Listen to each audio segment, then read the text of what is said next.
2026년 1월 18일 영광의 다름질 주일 예배에 동참해 주신 모든 분들께 진심 어린 감사를 드립니다. 오늘은 로마서 11장 1절에서 6절 말씀으로 은혜로 택하심을 입은 자리가 내가 서 있을 자리입니다 라는 제목으로 은혜를 나누려고 합니다. 우리가 성경을 읽으면서 성경의 중심을 인간의 구원에만 두기 시작하는 순간에 성경은 우리에게 도깨비 방망이가 됩니다. 무슨 말이냐 하면 성경에는 인간이 원하는 거의 모든 것들이 담겨져 있기 때문에 그렇습니다. 우리가 정말로 좋아하는 복이라는 것과 성공, 회복과 형통이라는 것, 그리고 위로와 답이 성경에 다 담겨 있기 때문에 그렇습니다. 그러나 반대로 성경을 하나님의 관점에서 다시 보게 되면 하나님의 영광을 중심으로 읽기 시작하면 굉장히 전혀 다른 장면을 보게 된다는 사실입니다. 그때는 성경이 인간이 얼마나 연약하고 얼마나 하나님의 거룩한 자리를 넘보는 존재인지를 낱낱이 드러내는 거울이 되어줄 때가 있다는 말씀입니다. 이 사실을 우리는 창세기 2장의 선악과의 사건을 통해서 알게 됩니다. 창세기 2장 16절과 17절 말씀에 여호와 하나님께서 아담과 하에게 이런 말씀을 하십니다. 여호와 하나님이 사람에게 명하여 이르시되 동상 각종 나무의 열매는 내가 임으로 먹되 선악을 알게 하는 나무의 열매는 먹지 말라. 내가 먹는 날에는 반드시 죽으리라고 말씀을 합니다. 그런데 이 말을 창세기 3장 4절에 보면 뱀이 사람에게 반복하게 만듭니다. 뱀이 여자에게 물어 이르되 하나님이 참으로 너희에게 동산 모든 나무의 열매를 먹지 말라고 하시더냐. 대묻죠. 여기서 우리는 이미 인간은 죄의 종이 되었다는 사실을 알고 이 말씀을 계속 읽어야 합니다. 그 이유가 뱀이 물으니까 여자가 2절 3절에서 뭐라고 말씀하죠? 뭐라고 말을 하죠? 여자가 뱀에게 말하되 동산 나무의 열매를 우리가 먹을 수 있으나 동산 중앙에 있는 나무의 열매는 하나님의 말씀에, 여기가 중요해요. 너희는 먹지도 말고 만지지도 말라. 그리고 더 중요한 게 있죠. 너희가 죽을까 하였느니라 하였으니라. 이렇게 말해요. 여자가 하나님의 말씀을 반복하면서 하나님의 말씀에는 먹지 말라, 먹는 날에는 정녕 뭐라고요? 죽으리라고 말씀했는데 여자는 만지지 말라는 말을 더 집어넣는 겁니다. 여러분, 여기서 우리는 이 여자의 위치가 어느 정도의 위치에 올라섰는가를 알게 되어져요. 다시 말하면 지금 이 하와라는 여자의 위치는 하나님보다도 한 수 위에 있다는 거예요. 이것은 바로 하나님께서 하지 않은 말씀을 집어넣어 가지고 강력한 규제로 선악과를 따먹어서는 안 된다고 자기 생각을 덧붙여 말했기 때문에 그래요. 그러나 이것은 여호와 하나님께서 명령하신 말씀보다도 더 철저하게 자기 자신이 스스로 이해한 말씀으로 받아들여서 순종하려고 했다라는 사실입니다. 여러분, 바로 오늘 우리의 신앙인들이 하나님이 우리에게 주시는 말씀을 액면 그대로 받지 아니하고 내가 이 말씀을 편할 대로 해석하고 편할 대로 이해하고 편할 대로 생각한다는 사실이에요. 여러분, 뱀이 바로 이 마음을 알았습니다. 그래서 3장 4절에 뭐라고 말하지요? 너희가 결코 죽지 아니라. 너희가 그것을 먹는 날에는 너희의 눈이 밝아져서 하나님같이 될 것 같아서 그리고 인해서 선악을 알게 할 줄을 알아서 하나님이 그걸 먹지 말라고 했다라고 거기에 사탄은 덧붙이는 겁니다. 그러면서 이것을 먹는 날에는 하나님같이 선악을 알 것 같아 선악과를 따먹지 말라고 말을 했다는 거예요. 그 말을 듣고 난 여자가 그 선악과의 나무를 보니까 뭐라고 그랬죠? 너무 잘 아는 먹음직도 하고 보암직도 하고 지혜롭게 할 만큼 탐순한 나무로 보였다고 기록하고 있습니다. 그래서 여자는 나무의 열매를 따먹었지요. 하나님의 말씀을 적용했던 하와가 사탄의 말에 선악과를 따먹어 버렸다는 거예요. 무엇 때문이에요? 하나님의 말씀을 내가 생각했고 내가 이해했고 내 생각대로 사탄에게 말을 했기 때문에 사탄은 그 여자의 생각을 하나님의 한 수 위로 교만을 집어넣어서 인간의 생각을 집어넣어서 인간의 경험을 집어넣어서 인간의 지식을 집어넣어서 그 말씀을 해석하게 만들었다는 거예요. 결국에는 하나님의 말씀에 불순종하여 그 열매를 먹고 말았다는 겁니다. 사랑하는 여러분, 바로 우리는 이 말씀에서 죄가 무엇인지를 살펴야 된다는 거예요. 그런데 어떤 사람들의 관심은요, 계속적으로 이 화가 선악과를 따먹지 않았으면 그냥 이 죄가 없었을 텐데 왜 먹었지라는 데 관심을 둡니다. 그러나 이런 생각들이 하나님같이 되고자 하는 선악과를 따먹는 하와의 모습이라 똑같다는 거예요. 다시 말하면 하와만이 이런 생각을 하는 것이 아니라 오늘날 하와가 선악과를 따먹었다는 그 사실 자체를 우리가 왜 하와는 따먹었지? 왜 아담은 바로 그 사실을 말기지 못하고 함께 순종하여 그렇게 갔지? 라고 내 생각과 내 이해로 하나님의 말씀을 생각하려고 하는 경향이, 하나님보다 높아지려고 하는 경향이 우리 속에 있다라는 거예요. 사람들은요, 하나님의 말씀을 늘 하와처럼 접근하는 방식으로 하나님의 말씀을 접근하려고 생각하는 경향이 많아요.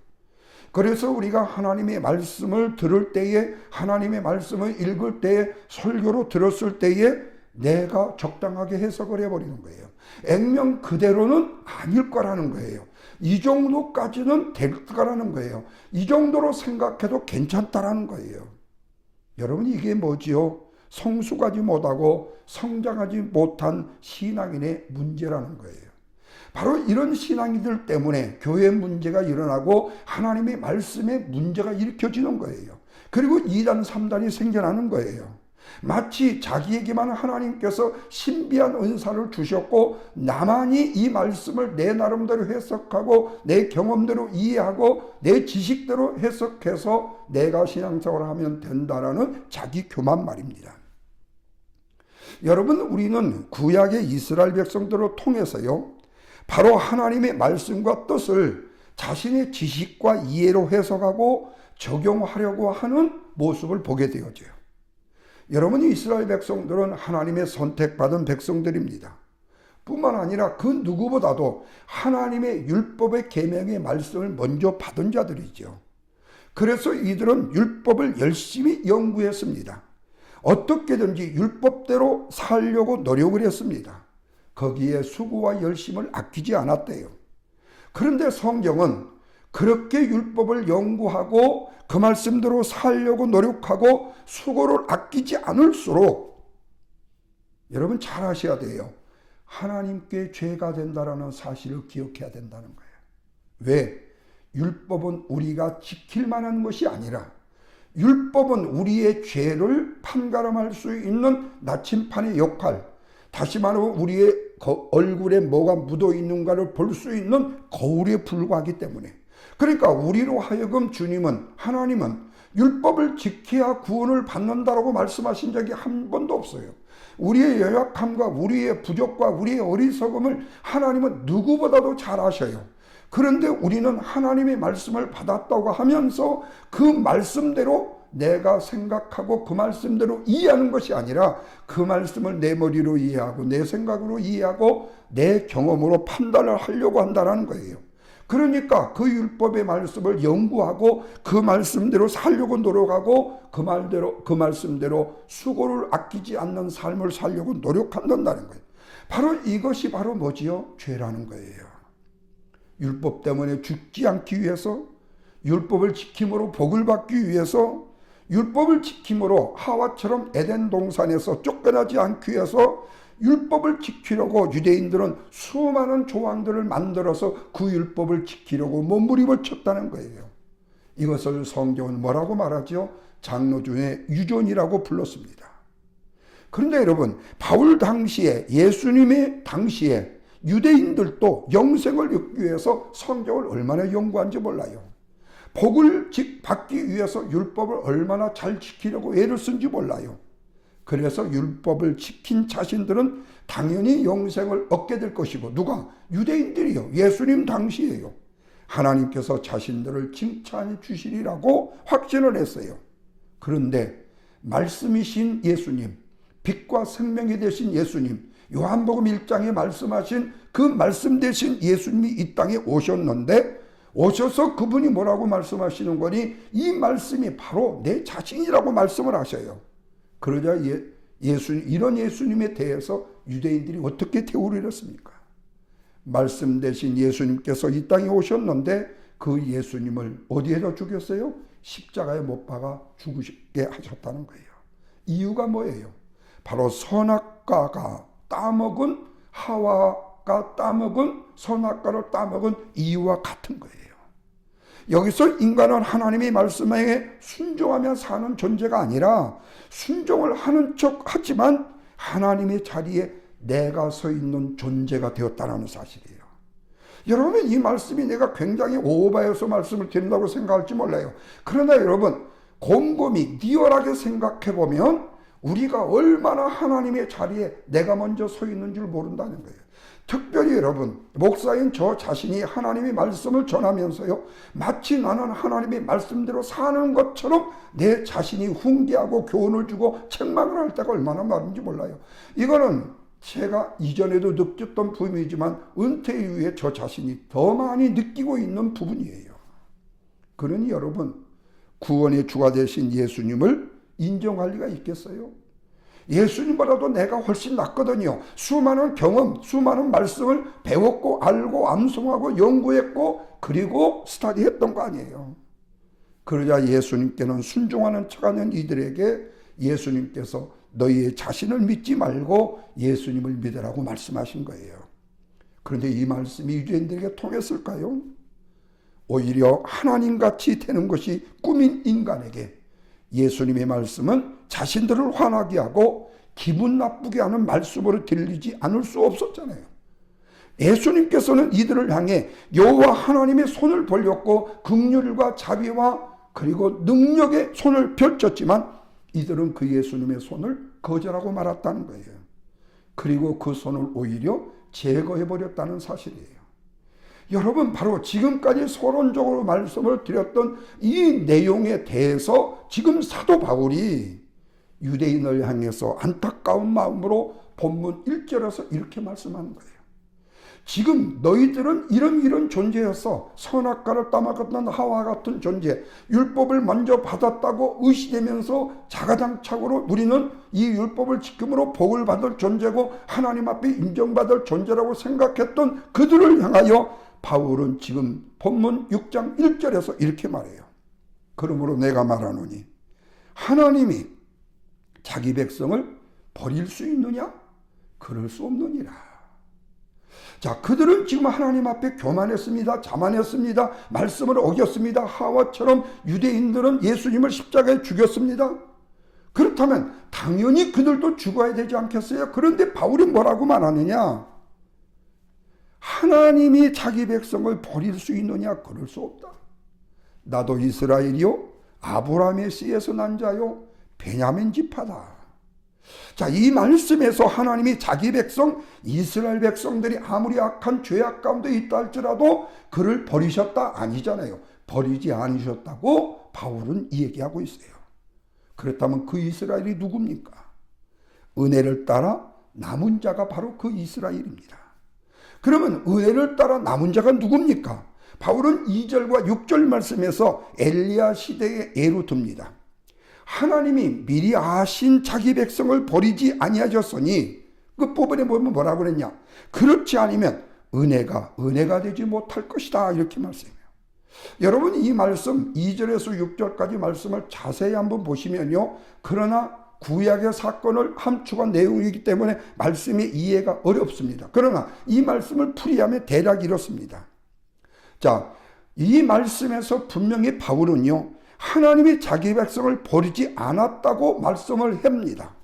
그런데 계속해서 엘리야를 언급하면서 엘리야가 이스라엘 백성들을 하나님 앞에 고발한 내용을 애로 들고 있어요.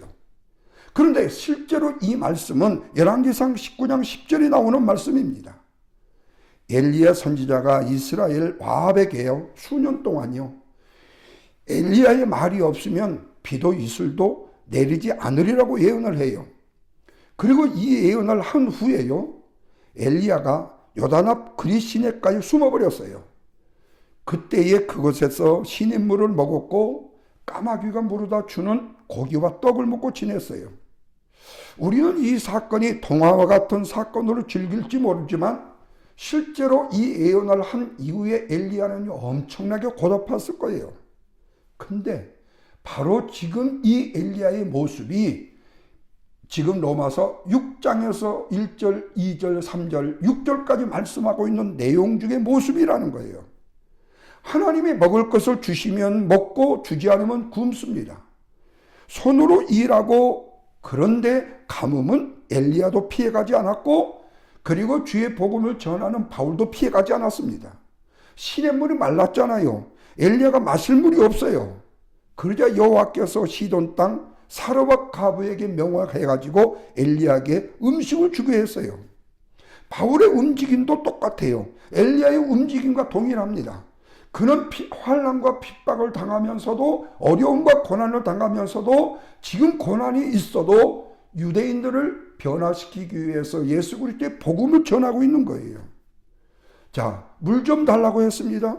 그러자 사르밧 가부가 물을 가지러 가는 사이에 엘리야가 떡 한 조각을 다시 또 추가로 요구를 합니다. 그런데 알고 보니까 이 과부의 집에는 가루 한 문큼과 병에 기름 조금 뿐이었어요. 아들과 마지막으로 이것을 조리해 먹고 굶어 죽어야 된다고 생각하고 있어요. 그런데 하나님께서 엘리야를 그런 집에 보내신 거예요. 그리고 그 가정에 그 과부에게 물을 달라고 하면서 추가로 뭐라면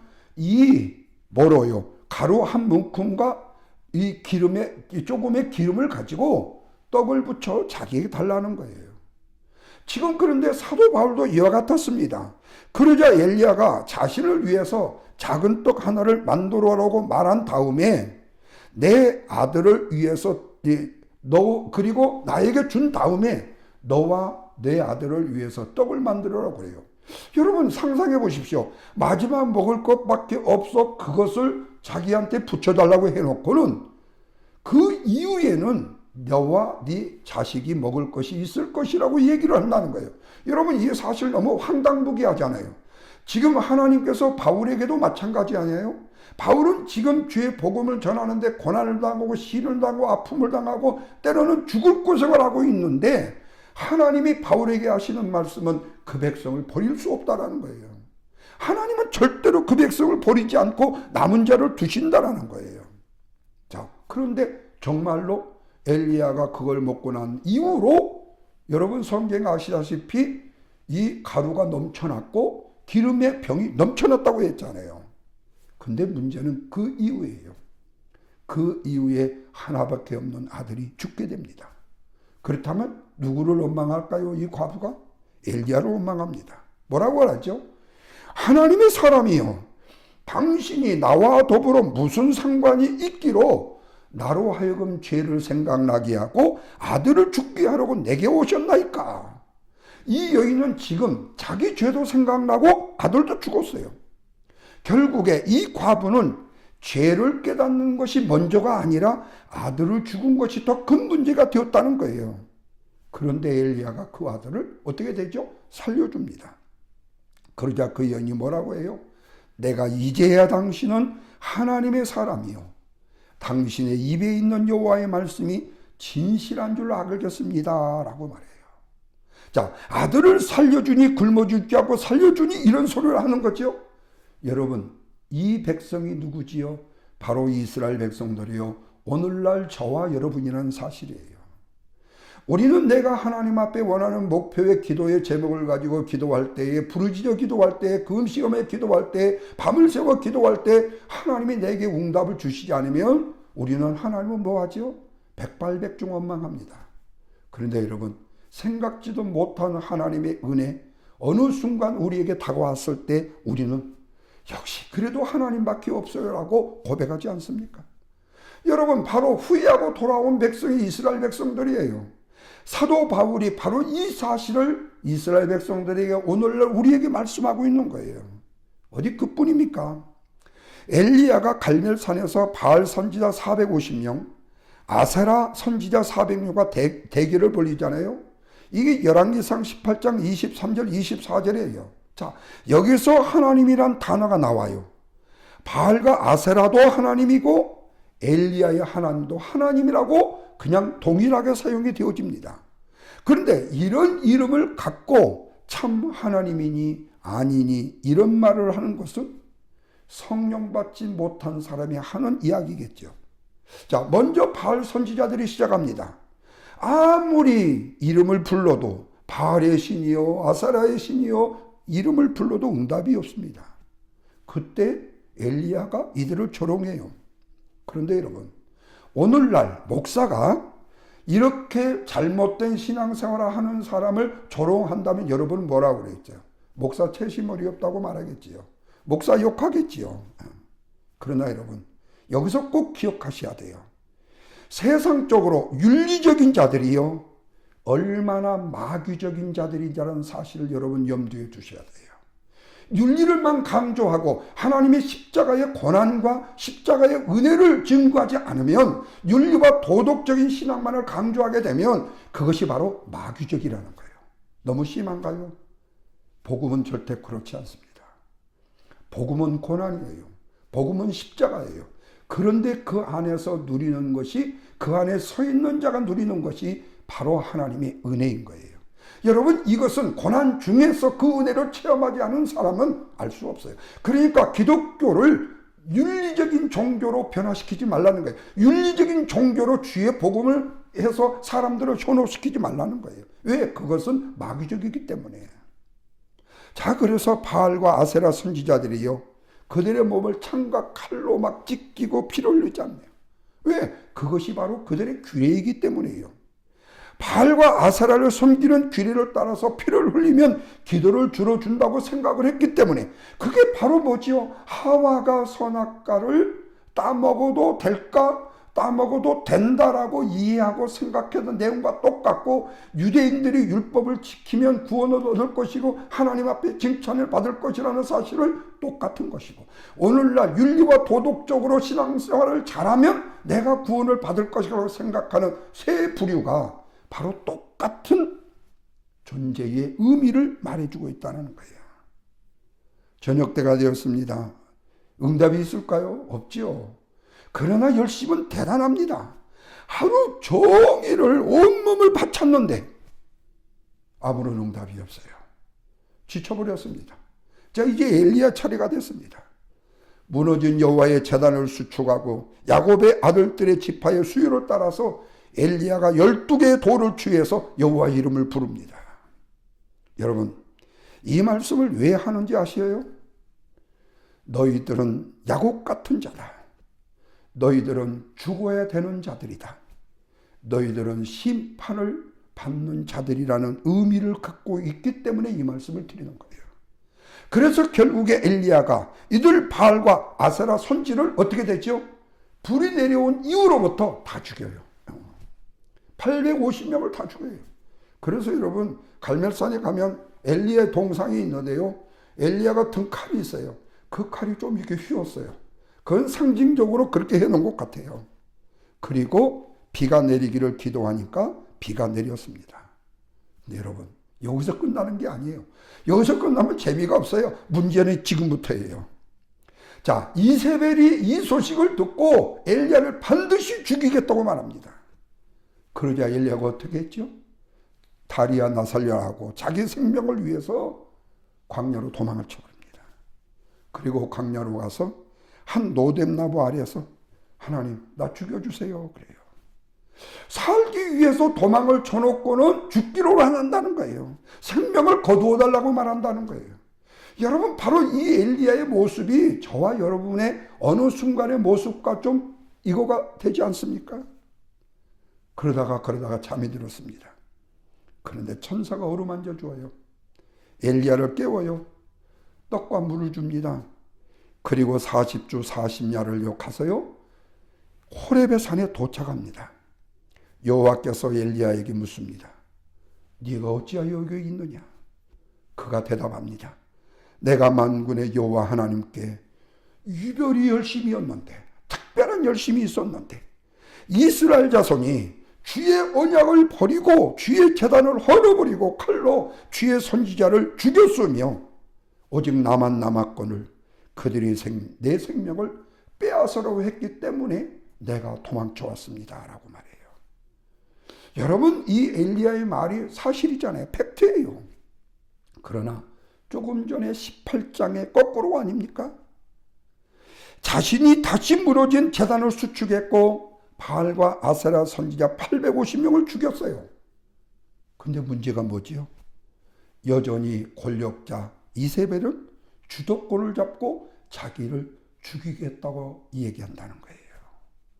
다시 말하면 하나님의 기적은 일어났는데 상황은 변화되지 않았다는 거예요. 하나님의 응답은 나에게 주어졌다고 기뻐했는데 아직까지도 내 문제가 해결이 되지 않았다는 사실이에요. 그러니 지금 엘리야의 눈에, 우리의 눈에 엘리의 자신만 남아 이제 자기 자신도 죽게 됐다고 생각하는 거예요. 여러분 바로 하나님의 응답 이후에 허무한 거예요. 근데 그 응답을 하나님의 응답으로 끝까지 붙들지 못하고 상황이 현실이 변화되지 않으니까 그 응답이 없다라고 착각을 한다는 거예요. 이게 바로 오늘 본문 3절과 4절입니다. 하나님께서 말씀해요. 그러나 내가 이스라엘 가운데 7,000명을 남기리니, 여러분 중요합니다.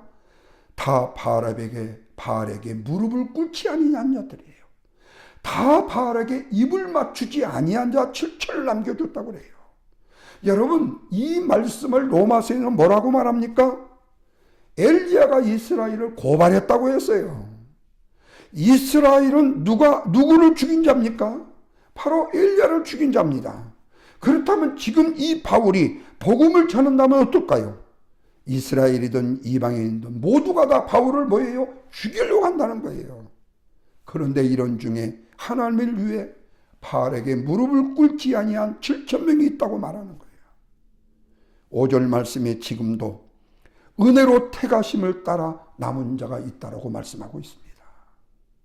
다시 말하면 지금도 하나님의 은혜 안에 살기를 원하고 하나님의 말씀 안에 순종하기를 원하고 하나님의 선한 뜻을 이루기를 원하는데도 우리에게 고난이 있고 핍박이 있고 아픔이 있고 시련이 있어. 야, 하나님은 안 계신 거 아니야? 하나님은 어떻게 이럴 수가 있어? 라고 생각해도 하나님은 그 민족을 버릴 수 있느냐? 그럴 수 없느니라. 여러분 바울이 깨달은 복음의 역사가 바로 그거인 거예요. 그래서 바울이 이 엘리야를 로마서 6장 2절에서 6절까지 짧은 그 절수 속에 언급한 이유는 복음을 전하는 자는 엘리야의 상황에 처하게 될 수 있다라는 말씀을 자기 자신과 빗대어 말하고 있는 거예요. 그렇습니다, 여러분. 우리들의 눈에는요, 구원받을 자가 없어요. 하나도 안 보이고 하나도 없는 것처럼 보여요. 그리고 내가 생각하는 저 사람 저렇게 못된 짓 하고 저렇게 나쁜 행동을 하는데 저 사람이 구원을 받을 수 있어? 나처럼 그래도 선하게 선한 생각에 구제를 하고 교회 열심히 나가고 신앙생활 잘하면 나는 구원을 받을 수 있지만 너는 안 돼. 우리는 이렇게 생각하는 경향이 많잖아요. 뿐만 아니라 나는 그래도 믿음의 신앙생활을 하는데 저 왜 박 집사는 김 집사는 저 김 장로는 누구 장로는 왜 저러지? 그렇게 해요. 그런데 지금도 바울은요, 은혜로 택하심을 입은 남은 자가 있다라고 말씀하고 있다는 거예요. 그러니 지금 바울의 상황이 어떤 상황이란 말이에요? 엘리야의 상황이라고 말하고 있다는 거예요. 편치 않다는 거예요. 고통스럽다는 거예요. 그래도 하나님은 남은 자를 통해서 이 일을 이룬다는 겁니다. 사랑하는 여러분, 재단을 위해서 남다른 헌신과 수고를 아끼지 않은 분들 계시죠. 남다른 신앙의 열정과 열심을 가지고 하나님을 위해서 헌신하며 수고한 분들 계시죠. 그런데 내 생활의 삶이 변화가 된 것이 없고 이전보다 나아진 것이 없다고 우리는 실망하고 낙심하고 좌절하고 포기할 경우가 있지요. 내 눈에는 하나도 나아진 것이 없어. 안 보여. 그래도요, 바울이 엘리야에게 말한 것처럼, 하나님께서 바울을 통해서 엘리야에게 말한 것처럼 7,000명이 남아있다는 거예요. 그렇다면 이 말씀을 듣는 이방인들은 지금 어떤 상황일까요? 엘리야 때의 상황과 전혀 다르지 않다는 거예요. 그럼에도 하나님께서는 자기 백성을 버리지 아니시고 지금도 아끼고 사랑하신다는 겁니다. 당신의 백성을 구원하기 위해서 독생자를 아끼지 아니하시고 보내주셨다. 그렇다면 지금 당신의 백성, 하나님의 백성은 어디에 있습니까? 바로 엘리야 같은 자, 바로 바울과 같은 자, 그리고 주를 위해서, 제단을 위해서, 교회를 위해서, 하나님의 영광을 위해서 헌신하며 수고하며 고난과 또한 슬픔과 고통을 마다치 아니하고 하나님이 주시는 은혜를 따라 택하심을 입은 여러분들이요. 엘리야의 심정, 바울의 심정, 이것이 바로 저와 여러분의 심정이 될 수 있어야 된다는 거예요. 그렇다면 바울도 역시 이스라엘의 죄를 고발하는 자이잖아요. 그렇다면 우리는 고발은 뭐예요? 죽으러 가는 자입니다. 그러나 이런 상황에서 하나님의 의뢰요, 택하심을 따라 남은 자는 있다라는 사실이에요. 성도인 저와 여러분, 바로 그 자리에 있는 자들을 말하고 있습니다. 고발을 하는 자로 혼자 남았다고 죽여달라고 하는 그 자리가 바로 엘리야의 자리만이 아니야 저와 여러분의 자리가 될 수 있다는 겁니다. 바라기는 여러분, 항상 이 믿음의 고백을 주 앞에 드리며 남은 삶을 살아가는 저와 여러분이 되시기를 바랍니다. 이것이 바로 믿음의 주여 온전케 하시는 히브리서 12장의 신앙이요, 살아계신 하나님을 영원하게 하는 신앙이 되어지기 때문입니다. 이 신앙으로 어떤 상황에서도 지금 현재 우리 주님이 주신 은혜에 따라, 그리고 하나님이 주신 은혜의 축복을 따라 그 자리에 서 있는 저와 여러분의 신앙의 믿음이 되기를 주님의 이름으로 축원을 드립니다.